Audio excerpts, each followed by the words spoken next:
Hello dear students, मैं हूँ Gopal Verma. I am going to explain uses of have to, has to, had to and will have to. तो guys, जैसे कि हम daily के जो भी काम करते हैं वो काम एक तो आपके मर्ज़ी से होते हैं और कुछ काम ऐसे होते हैं जो आपकी मर्ज़ी ना होने के बावजूद भी वो काम आप करते हैं। जैसे कि वो आपकी एक ड्यूटी है, कर्तव्य होते हैं या कोई मजबूरी होती है ना। जैसे कि मुझे रूम क्लीन करना है या मुझे रूम क्लीन करना पड़ता है। हम लोग हिंदी में जैसे बात करते हैं कि मुझे रूम क्लीन करना है या मुझे क्लीन करना पड़ता है। ये आपके आज का ये काम है, आपके नाम के वो पर्ची बन चुकी है। मतलब वो आपकी एक ड्यूटी है जो आपको करना ही है। हंस के करना है, रो के करना है, उठ के करना है, बैठ के करना है, कुछ भी करना है, लेकिन आपको वो रूम करना है। वो आपके नाम की ड्यूटी है, वो आज की आपकी ड्यूटी है। तो ऐसे काम जो कि आपकी वो ड्यूटी है, कर्तव्य है या मजबूरी है, वो आज की हो सकती है, महीने की हो सकती है, या आप डेली कोई काम करते हो, वो आपको डेली काम करना होता है, डेली काम करना पड़ता है, या हफ्ते में एक बार करना पड़ता है। ऐसा काम जिसमें आपकी मर्जी ना हो, आप अपने मर्जी से कोई भी काम को चेंज नहीं कर सकते।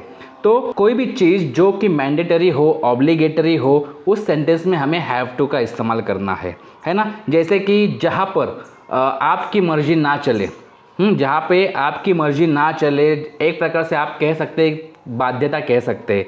आप उस बाउंड में आ गए हो कि ये आपकी एक ड्यूटी है या आपका एक काम है। एग्जाम्पल लेते हैं, जैसे कि मुझे बैंक जाना है, मुझे बाज़ार जाना है, मुझे कपड़े धोने हैं, मुझे खाना बनाना है। तो जैसे कि ये काम अगर आप नहीं करेंगे तो कोई और करेगा। मतलब वो एक ड्यूटी है किसी ना किसी की, तो वो काम करना ही करना है। जैसे हम हिंदी लैंग्वेज में कहें मुझे ये काम करना है या मुझे काम करना पड़ता है ना, कि ना है या ता है, ना है या ता है। मतलब ये कन्फ्यूजन को दूर करने के लिए, छोड़ो ये कौन पढ़ते बैठेगा, है ना। तो कोई भी रीजनल लैंग्वेज को हम साइड में रख देते, हमें अंग्रेज़ों की तरह सोचना है। मतलब हमारे काम में अगर वो ड्यूटी है, वो ऑब्लिगेशन से, वो मजबूरी बनती है, तो वहाँ पे हमें हैव टू लगाना है। जैसे हम एक सेंटेंस लेते हैं कि मुझे बाज़ार जाना है, मुझे बाज़ार जाना है, मतलब कुछ काम है मुझे बाज़ार में, इसलिए मुझे जाना है। अदरवाइज़ तो मैं ऐसा तो नहीं कि मैं कह दूँ कि चलो मेरी इच्छा हुई मैं चला जा रहा हूँ बाज़ार, है ना। मुझे बाज़ार जाना है, I have to go to market.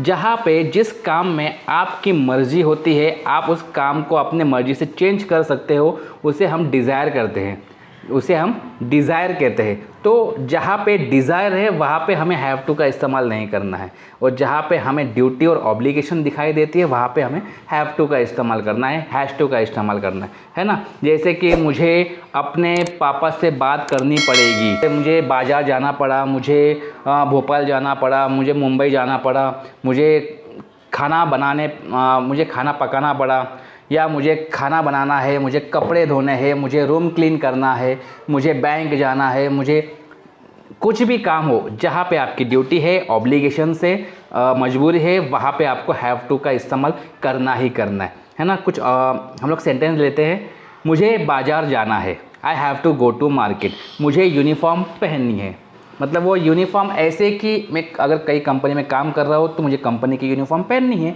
वो मेरी ड्यूटी है। या मैं स्कूल जा रहा हूँ डेली, तो मुझे डेली यूनिफॉर्म पहनना है। अदरवाइज़ क्या होगा कि टीचर्स डांटेंगे, है ना, टीचर्स टोकेंगे कि यूनिफॉर्म पहन के क्यों नहीं आए, क्योंकि वो मेरा ड्यूटी है, मेरा काम है, मुझे स्कूल जाना है तो मुझे यूनिफॉर्म पहन के ही जाना है। वहाँ पर आप हैव टू का इस्तेमाल कर सकते हैं, जैसे कि I have to wear uniform, school uniform या यूनिफॉर्म कह दो, तो वहाँ पे आप हैव टू का इस्तेमाल कर सकते हैं। मुझे रूम क्लीन करना है, I have to clean rooms. मुझे कपड़े धोने, I have to wash clothes. तुम्हें खाना बनाना है, you have to cook food. Okay guys, मुझे लगता है कि यहाँ पे हैव टू का इस्तेमाल आपको क्लियर समझ में आ गया होगा। अब have to, has to, had to and will have to कहाँ कहाँ यूज़ होंगे। जैसे कि प्रेजेंट टेंस, तो हम प्रेजेंट टेंस में यूज़ करेंगे have to and has to. तो जैसे कि आई, वी, यू, दे और एनी प्लूरल, जहाँ पे प्लूरल हो वहाँ पे हैव टू का इस्तेमाल करेंगे। एंड जहाँ पे थर्ड पर्सन सिंगुलर हो, जैसे कि ही, शी, इट, नेम, यहाँ पे हम हैज़ टू का इस्तेमाल करेंगे। तो ये हुआ प्रेजेंट टेंस की बात। और नेक्स्ट देखेंगे हम पास्ट टेंस। अगर कोई बात पास्ट टेंस में हो या आपकी कोई ड्यूटी थी पास्ट टेंस में, तो वहाँ पे हम यूज़ करेंगे हैड टू। एंड अगर वो फ्यूचर की बात हो, मतलब आपको वो काम करना पड़ेगा फ्यूचर में, तो वहाँ पे आपको विल हैव टू का इस्तेमाल करना है। तो चलिए कुछ सेंटेंस हम लोग देखते हैं back to back, present tense, past tense and future tense के। माय डियर स्टूडेंट्स, सबसे पहले हम तीनों टेंसेस में इसके स्ट्रक्चर्स फॉर्म देखेंगे।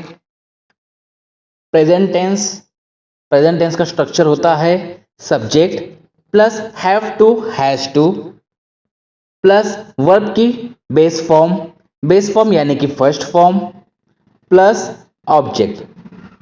हैव टू हमें यूज करना है आई, वी, यू, दे और any plural. And has to हमें यूज करना है थर्ड पर्सन सिंगुलर के साथ, जैसे कि he, she, it, name.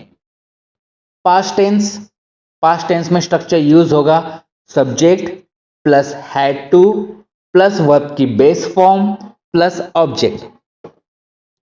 Future tense का स्ट्रक्चर है subject plus will have to plus verb की बेस फॉर्म प्लस ऑब्जेक्ट। तो चलिए हम कुछ एग्जाम्पल्स लेते हैं और उसी एग्जाम्पल को हम तीनों टेंसेस में देखेंगे। मुझे ये काम करना है, I have to do this work. मुझे ये काम करना था, I had to do this work. मुझे ये काम करना पड़ेगा, I will have to do this work. मुझे आपसे मिलना है, I have to meet you. मुझे आपसे मिलना था, I had to meet you. मुझे आपसे मिलना पड़ेगा, I will have to meet you. मुझे कार खरीदनी है, I have to purchase a car. मुझे कार खरीदनी थी, I had to purchase a car. मुझे कार खरीदनी पड़ेगी, I will have to purchase a car. Ravi को होमवर्क करना पड़ता है, Ravi has to do homework. Ravi को होमवर्क करना पड़ता था, Ravi had to do homework. Ravi को होमवर्क करना पड़ेगा, Ravi will have to do homework.